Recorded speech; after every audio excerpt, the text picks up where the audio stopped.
Les images que vous voyez en ce moment sont celles de la gare de Bruxelles-Midi en Belgique, le dimanche 3 mai 2009. On y aperçoit, comme dans n'importe quelle gare, des dizaines de voyageurs, pour la plupart, valises à la main. Ce qui n'est pas le cas de cette femme, que l'on voit à plusieurs reprises. Vêtue d'un jean bleu et d'un long manteau épais sombre, elle ne porte que 2 petits sacs sur elle. On imagine qu'elle voyage uniquement pour la journée.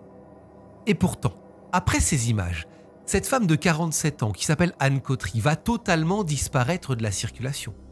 Plus personne n'entendra parler d'elle, laissant craindre le pire à son mari et à ses enfants. 15 ans plus tard, en 2024, le mystère reste entier mais des questions importantes demeurent. Lui est-il arrivé quelque chose de grave, une mauvaise rencontre, un accident, une fin de vie programmée? Ou a-t-elle simplement décidé de tirer un trait sur son passé?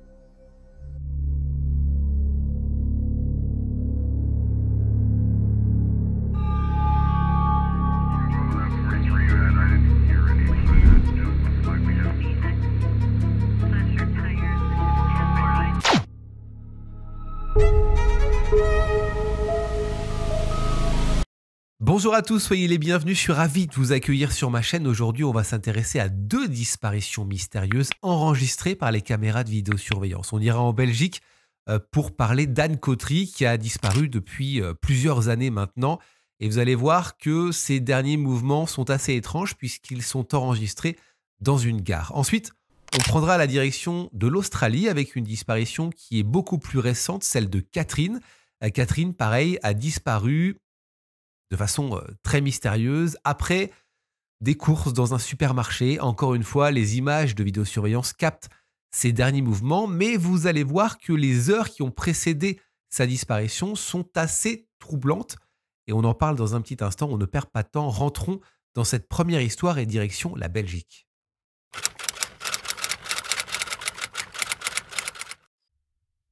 Cette affaire nous emmène donc dans la région flamande de Belgique, à Saint-André, à 5 petits kilomètres du centre de Bruges précisément. C'est là que vit Anne Cautery, dans la rue Diederik van de Elzastraat. Anne Cautery a 47 ans, elle est néerlandophone, mais s'exprime en français. Elle est mariée depuis 28 ans au moment de sa disparition avec un monsieur qui s'appelle Eric Eusquin. Ensemble, ils ont 3 enfants, Sylvie, Nathalie et Stéphane. Des enfants, et ça c'est important de le préciser, qui sont déjà grands au moment où Anne Cautery va disparaître. Ils ont la vingtaine passée et ne vivent plus au domicile familial. D'ailleurs, Anne est grand-mère et le dimanche précédant sa disparition, elle a assisté au baptême de son premier petit-enfant. Selon les témoignages de ses proches, tout semblait aller pour le mieux dans sa vie. En tout cas, en apparence. Parce que le dimanche 3 mai 2009, Anne va se volatiliser, sans rien dire à personne. Enfin si, juste un petit mot posé sur la table du salon. Voici comment se serait déroulée sa dernière journée selon les différentes sources que j'ai pu trouver. Ce matin-là, elle se réveille aux alentours de 8h30, elle décide d'aller se promener. Eric, son mari, dort encore. Elle emporte avec elle ses papiers, son sac à main et sa carte bancaire. Chose surprenante, elle laisse à la maison son téléphone portable. Ce n'est pas tout, parce que selon Eric, son mari, elle aurait aussi quitté la maison avec un petit couteau de cuisine, la ceinture de son peignoir et éventuellement des médicaments et du martini versés dans une bouteille en plastique. Autre élément surprenant, c'est le mot laissé.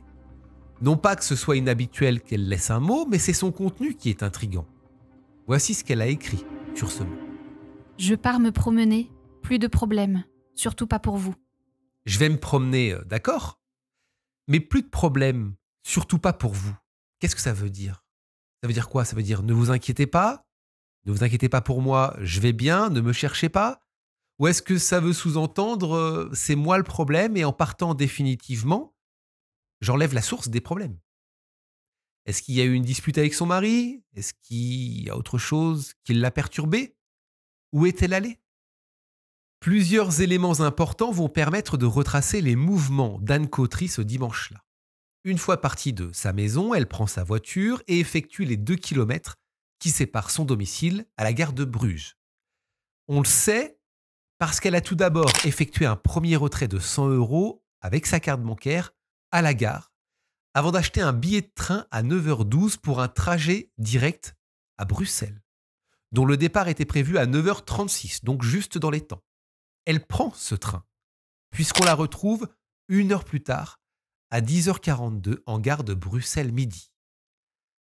La gare de Bruxelles-Midi, il faut savoir que c'est la gare principale de Bruxelles. Elle est située à 15 minutes à pied du centre-ville, plutôt bien desservie par les bus, les trams et le métro. Ce sont ensuite les caméras de vidéosurveillance de cette gare qui vont nous aiguiller sur ses derniers mouvements. On la voit à plusieurs reprises. Et c'est là que le grand public la découvre physiquement, en tout cas telle qu'elle était, quand elle s'est volatilisée. Elle mesure 1,55 m, elle a les cheveux de couleur châtain, mi-long, elle a les yeux gris-vert, elle porte, semble-t-il, son sac à main à bandoulière noire et un autre sac que certains décrivent comme un sac de plage multicolore aux couleurs pastel rose, vert et bleu. Et là, elle va traîner dans la gare pendant 30 minutes, comme si elle attendait quelqu'un ou comme si elle attendait quelque chose. En tout cas, elle n'a pas l'air perdue, pas affolée, au contraire, on a l'impression qu'elle est plutôt détendue. Et pendant cette demi-heure, les caméras vont l'enregistrer à plusieurs endroits de la gare. Regardez, en premier lieu, on la voit arrivant des quais par les escaliers.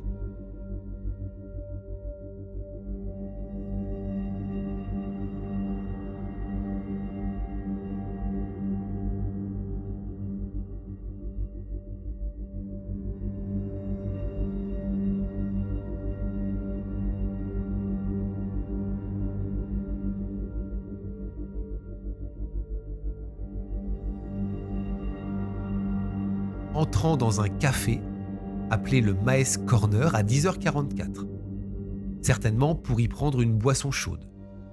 Elle va ressortir 15 minutes plus tard à 10h59 pour entrer directement dans le kiosque à journaux Relais. Elle entre ensuite dans les toilettes de la gare à 11h09 et va y rester jusqu'à 11h14. Ensuite, elle réapparaît dans le couloir principal, puis d'un pas plus déterminé, elle se dirige vers la sortie Fonceny.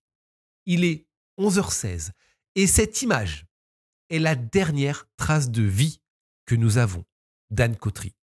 Puisqu'après ça, vous le savez, plus personne n'entendra parler d'elle.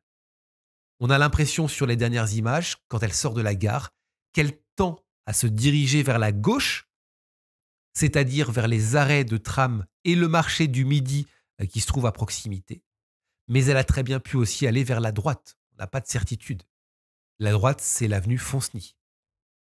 La trace d'Anne Cautery s'arrête ici, laissant sa famille dans l'incompréhension et surtout les questions. Personne ne semble l'avoir vue. Aucun passant, aucun chauffeur de taxi, aucun chauffeur de bus, aucune ancienne connaissance. Passons maintenant en revue tout ce qui s'est passé depuis la disparition d'Anne Cautery et évoquons des suppositions, des hypothèses sur ce qui a pu lui arriver. Au fil des semaines et des mois qui ont suivi sa disparition, Eric, son mari, va la rechercher à de nombreuses reprises, évoquant, et ça c'est important, la forte probabilité qu'elle ait mis fin à ses jours. Parce que selon lui, ce ne serait pas la première fois. Elle a déjà, par le passé, fait des tentatives. Lui pense que si elle est partie dans ce coin, c'est pour pouvoir le faire sans qu'on la retrouve, sans choquer sa famille. Il est convaincu qu'elle a dû choisir un endroit difficile d'accès, comme le fond d'un bois par exemple, où personne ne la retrouverait. C'est pour cette raison qu'il va parcourir des dizaines de fois l'immense forêt de Soignes, qui est une forêt d'environ 5000 hectares, située au sud-est de Bruxelles. Et voici ce qu'il dira, notamment lors d'une interview. Mon sentiment est qu'elle est morte et que je la retrouverai dans cette forêt de Soignes. Je ne me reposerai pas avant d'avoir fouillé chaque mètre carré. Problème, question. La forêt de Soignes n'est pas vraiment proche de la gare de Bruxelles. Pourquoi Anne serait-elle allée jusque là-bas? En plus de ça, il y a eu des recherches. Aucun corps n'a été trouvé. Eric pense aussi à un autre endroit. Le village de Barvaux, situé au centre des Ardennes belges. Un endroit où Anne et Eric ont déjà passé des vacances. C'est un voyage offert par leurs enfants. Peut-être qu'elle y est allée. Mais encore une fois, on n'a rien retrouvé. Le canal situé près de la gare a lui aussi été sondé à plusieurs reprises, sans qu'on ne trouve quoi que ce soit. Tout ça laisse entrevoir tout de même de nouvelles pistes. La piste, par exemple, qu'Anne a tout quitté pour une nouvelle vie. C'est ce qu'a laissé entendre l'une de ses filles, Nathalie, en 2014, donc il y a 10 ans. Voici ce qu'elle a dit. Parfois, je crois vraiment qu'elle a commencé une nouvelle vie. Il est tout à fait exceptionnel que les personnes qui mettent fin à leur jour ne soient toujours pas retrouvées après plus de 5 ans. Maman avait terriblement peur de l'eau, donc elle ne l'aurait certainement jamais fait de cette façon. C'est comme ça qu'un nom inconnu arrive dans l'enquête en 2014, un mystérieux Thierry. Un homme qui, vers 1977 ou 1978, attendait régulièrement Anne, à la gare du Midi, justement, alors qu'Anne était âgée de 17 ans. C'est l'une de ses filles qui donne ce prénom aux enquêteurs. Elle explique qu'un jour, sa mère lui aurait parlé de ce fameux Thierry, un amoureux plus âgé qu'elle à l'époque, qu'elle fréquentait donc quand elle avait 17 ans. Elle lui aurait raconté qu'à l'époque, elle faisait ses études à Namur et comme elle vivait à Bruges, elle dormait la semaine dans un internat pour jeunes filles. Et quand elle rentrait sur Bruges le vendredi, elle faisait une halte à la gare du Midi, où un jeune homme prénommé Thierry, donc, l'attendait. Mais qui est ce Thierry, dont on sait peu de choses finalement? On sait juste qu'il est plus âgé qu'Anne, donc il aurait aujourd'hui plus de 65 ans, qu'il disposait déjà d'une voiture, ça c'est quasiment sûr, en 1977 ou 1978, et était journaliste ou faisait des études de journalisme. Voilà. On sait juste ça. Et donc pour tenter de réveiller les souvenirs chez ce Thierry ou chez des personnes peut-être qui le connaîtraient, la police a publié en 2014 une photo d'Anne Cautery datant de 1978. Mais après cet appel à témoins, personne ne s'est manifesté. Si ça se trouve, ce Thierry n'est même plus en vie. La police a également fouillé à l'époque le téléphone d'Anne Cautery qu'elle avait laissé sur place. La police a aussi fouillé ses mails et on n'a trouvé aucune correspondance avec ce fameux Thierry. Donc la piste se refroidit quelque peu. Nous sommes en 2024 au moment où j'enregistre cette vidéo. Nous ne savons toujours pas ce qui a pu arriver à Anne Cautery. En 2018, elle a été officiellement déclarée absente à l'état civil. Beaucoup de questions se trouvent sans réponse. Pour quelle raison est-elle allée à Bruxelles si c'était pour en finir avec la vie? Ça n'a pas de sens pour ses enfants. A-t-elle refait sa vie ailleurs? Ça aussi, ça paraît incohérent. Elle qui adorait ses enfants, sa famille, et en plus de ça, qui venait d'être grand-mère. D'ailleurs, sur certaines vidéos de ce fameux baptême, c'est ce que racontent les proches. Une semaine donc avant sa disparition. Elle paraît heureuse, elle a le sourire, elle adore sa petite fille. Après, évidemment, tout ça ne veut rien dire. Si jamais vous avez des informations, si jamais vous en savez plus sur cette disparition, je vous mets des informations là où contacter la police par exemple. N'hésitez pas à le faire si vous savez la moindre chose, la moindre information sur la disparition d'Anne Cautery qui est donc recherchée depuis cette année 2009.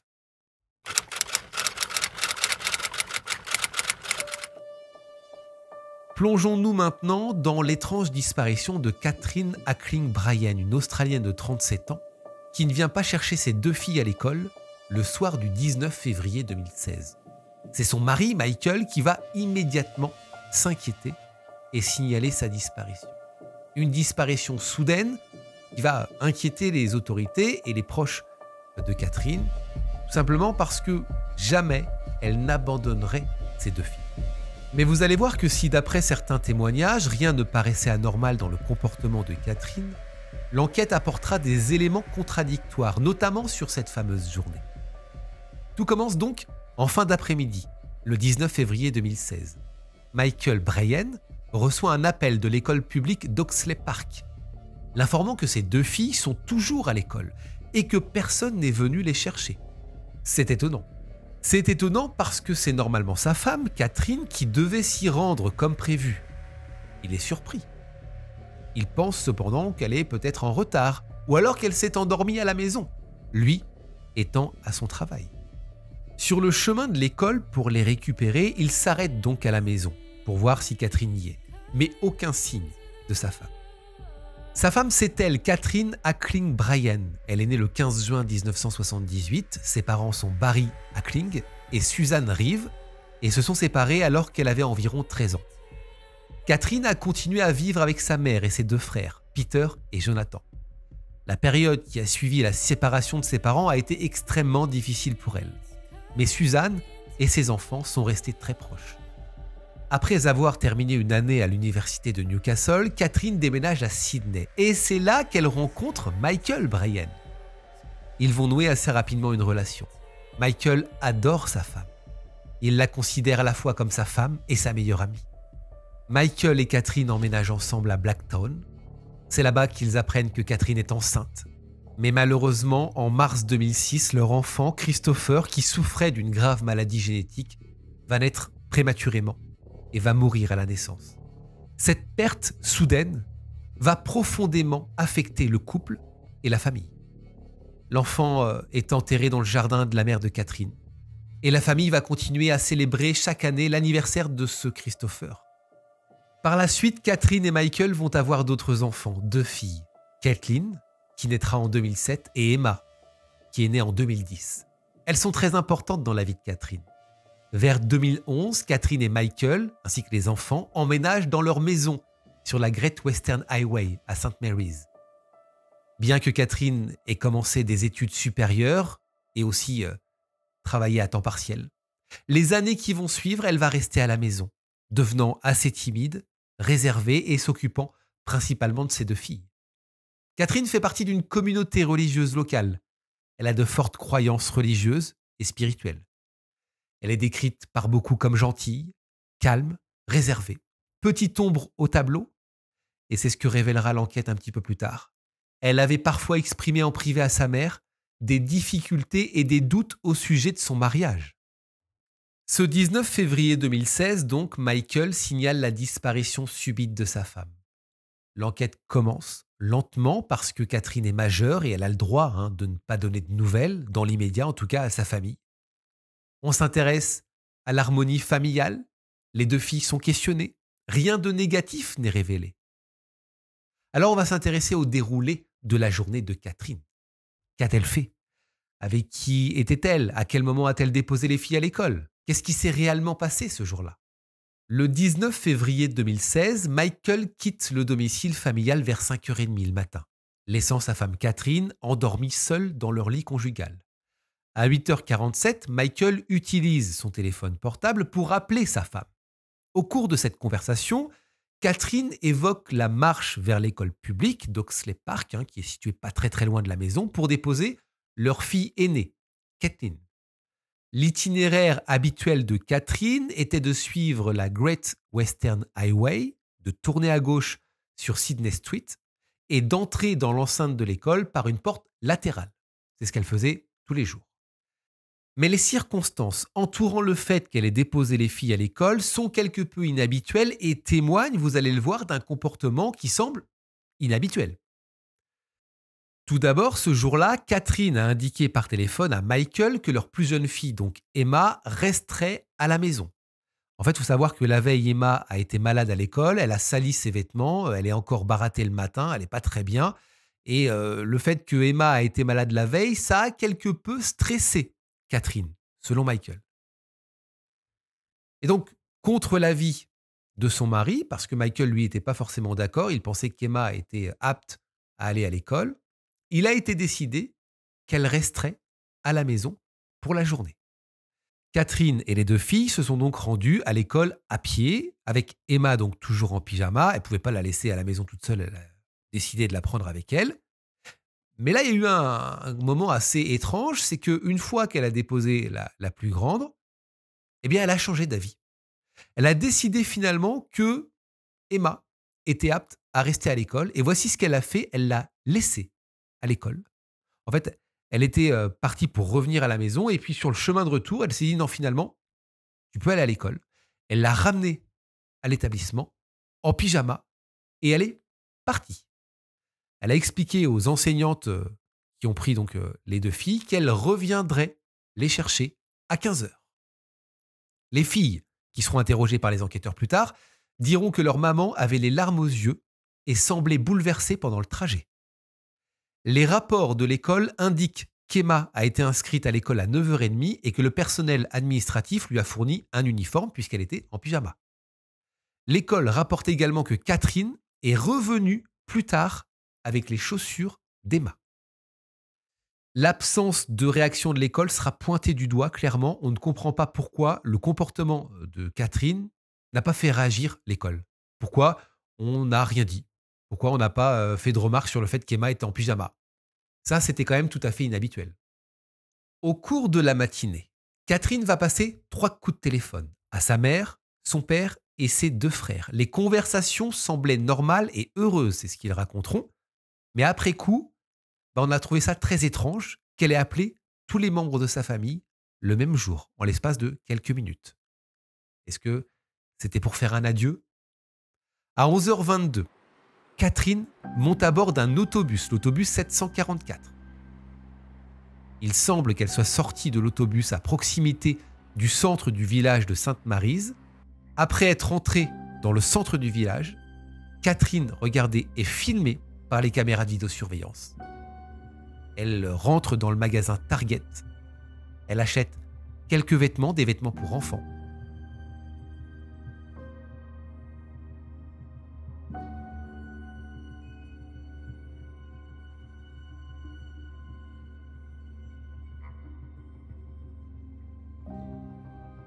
Elle ressort à 12h17. Ce qu'elle est devenue après ces images est un vrai mystère. La seule chose que l'on sait, même si on ne sait pas exactement comment elle est retournée à la maison familiale, c'est qu'elle est repassée par chez elle. Ça, c'est une certitude parce qu'en fait, on retrouve les articles qu'elle a achetés dans ce magasin Target posés sur le lit. Et en plus de ça, elle avait commencé à préparer un repas. Le problème, c'est qu'après ces images, finalement, on ne sait absolument pas ce qu'elle a fait. On retrouve son portefeuille et son téléphone portable dans la maison. Il semble que Catherine n'ait emporté avec elle qu'une seule pièce d'identité. Certes, on a cette disparition de Catherine, on a ces dernières images, tout a l'air normal dans son comportement. Quand on regarde les images, évidemment, elle achète des vêtements, on sait qu'elle ne travaille pas, qu'elle reste souvent à la maison pour s'occuper de ses filles. Elle a donc utilisé ce temps pour acheter des vêtements pour ses filles, elle rentre à la maison. Si on se fixe que sur ça, ok, rien d'anormal. Mais vous allez voir qu'il y a plusieurs choses finalement qui vont nous faire comprendre que Catherine a peut-être fait ce jour-là une décompensation psychique. La décompensation psychique correspond à la phase de rupture de l'équilibre psychologique d'une personne. Ça, c'est tout à fait possible. On tend à penser qu'elle a mis fin à ses jours. Et pour aller dans ce sens, l'enquête va s'intéresser à sa santé mentale. C'est là qu'on va apprendre des choses. Puisque Catherine avait des antécédents de soins de santé mentale. C'est sa mère, Suzanne, qui en parle le mieux. Catherine a lutté contre des problèmes d'abandon après la rupture familiale.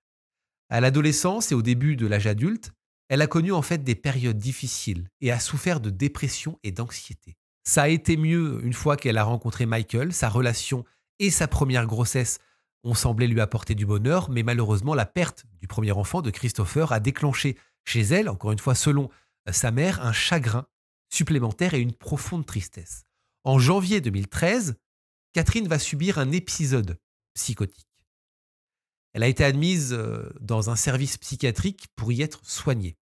Et à ce moment-là, elle a été décrite comme souffrant de paranoïa et d'hypervigilance soudaine. Elle a exprimé sa crainte que son mari essaie de lui faire du mal et de faire du mal aux enfants. Ces craintes ont été considérées comme infondées par l'équipe soignante et ont semblé disparaître à mesure qu'elle se rétablissait. À ce moment-là, donc en 2013, elle a été traitée avec des médicaments antipsychotiques qui ont apporté une certaine amélioration à sa santé mentale. On a noté que Catherine avait exprimé des pensées suicidaires pendant cette période. Elle est sortie de cet hôpital psychiatrique 3 semaines plus tard et a été diagnostiquée d'une forme de psychose schizophréniforme. Elle a également révélé une anxiété persistante depuis son enfance et une agression indécente par un membre de sa famille.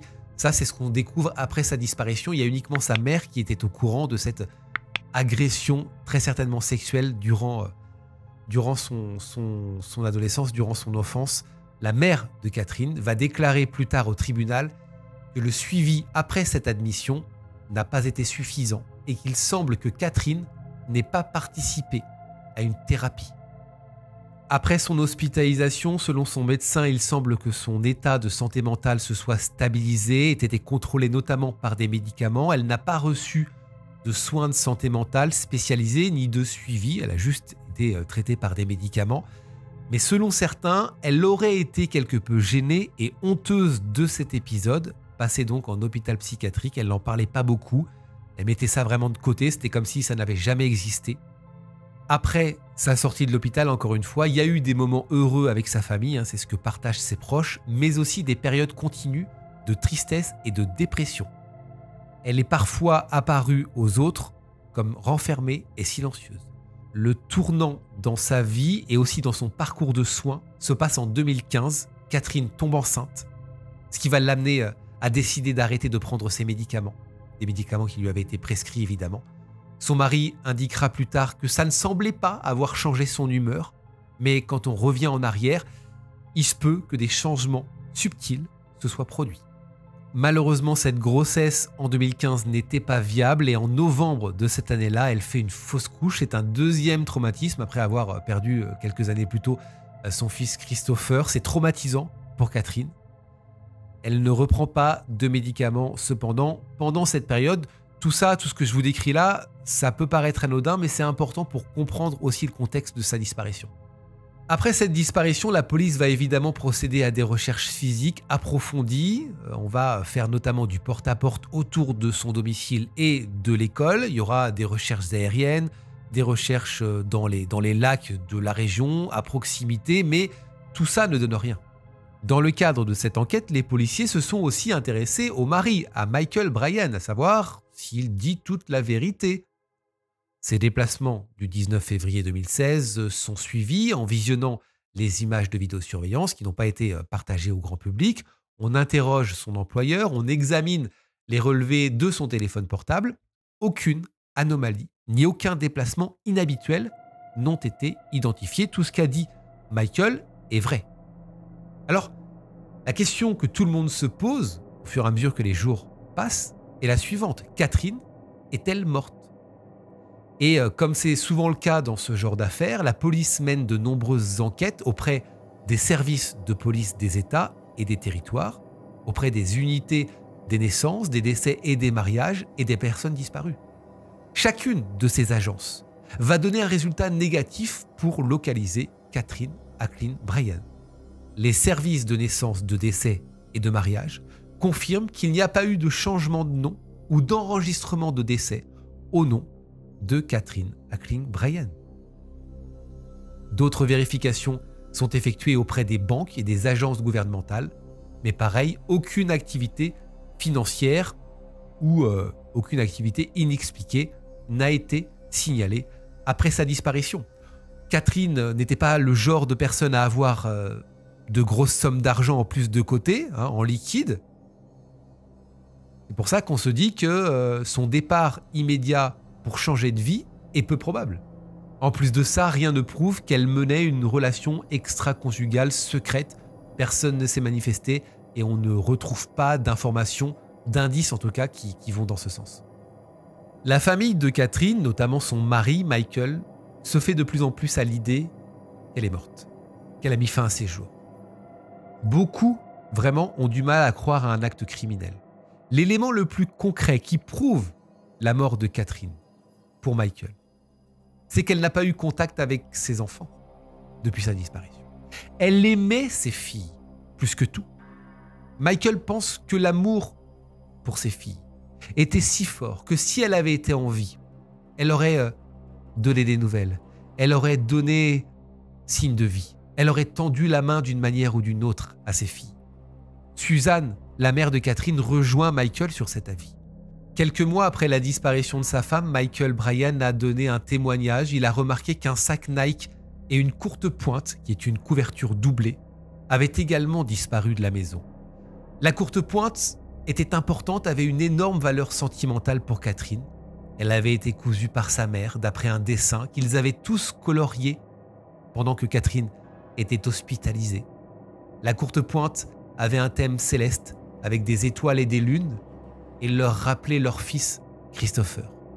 C'est étrange que cette courte pointe ait disparu. Cela fait maintenant 8 ans que Catherine a été vue pour la dernière fois sur ces images. Il n'y a eu aucun contact ni signe de vie depuis. De nombreux anniversaires importants ont eu lieu et sont passés.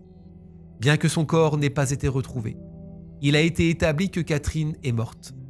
Selon les autorités, les éléments de preuve permettent de conclure en outre qu'elle est décédée le jour où elle a été vue pour la dernière fois ou quelques heures après.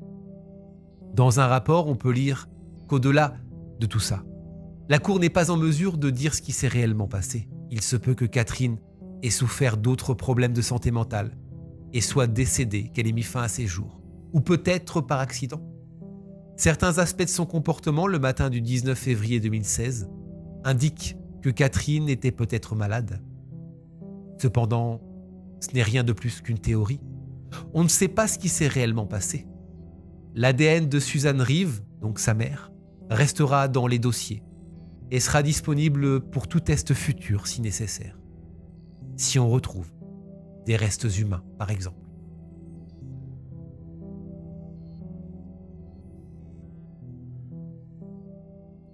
Merci beaucoup d'avoir suivi la vidéo. Je voulais terminer avec une mise à jour.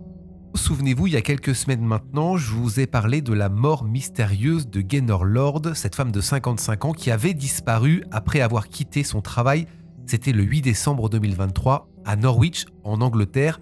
On avait retrouvé ses affaires dans un parc avant que son corps, lui, ne soit retrouvé dans la rivière sans que l'on sache réellement ce qui lui était arrivé, même si à l'époque j'avais déjà évoqué plusieurs hypothèses, plusieurs possibilités. Des images de vidéosurveillance d'ailleurs avaient enregistré ses derniers mouvements assez étranges avant sa disparition. Si vous souhaitez voir la vidéo complète, elle est toujours disponible sur ma chaîne YouTube. Je vous avais promis de vous tenir informé s'il y avait des nouvelles informations, s'il y avait de l'évolution. Eh bien, on vient d'avoir des nouvelles sur cette affaire. Merci à Sandrine d'ailleurs, qui m'a partagé l'info en commentaire. Sa mort serait due, je cite, à un accident. Mais précision par rapport à tout ça. Selon la coroner principale de Norfolk, qui s'appelle Jacqueline Lake, Gaynor Lord avait, je cite, l'intention d'entrer dans l'eau, mais pas l'intention de mourir. Ce qui est très intéressant en fait dans ce rapport, dans le rapport de la coroner, ce sont les précisions qu'elle apporte, notamment autour du passé de Gaynor Lord et autour de sa santé mentale.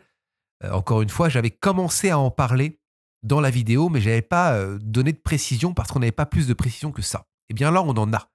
La coroner a déclaré que la santé mentale de Gaynor Lord avait été considérée comme stable en janvier 2023, soit plusieurs mois avant son décès. Mais avec du recul et toutes les infos récupérées auprès de sa famille, on comprend qu'en fait, tout n'était pas stable et qu'elle agissait de façon perturbante.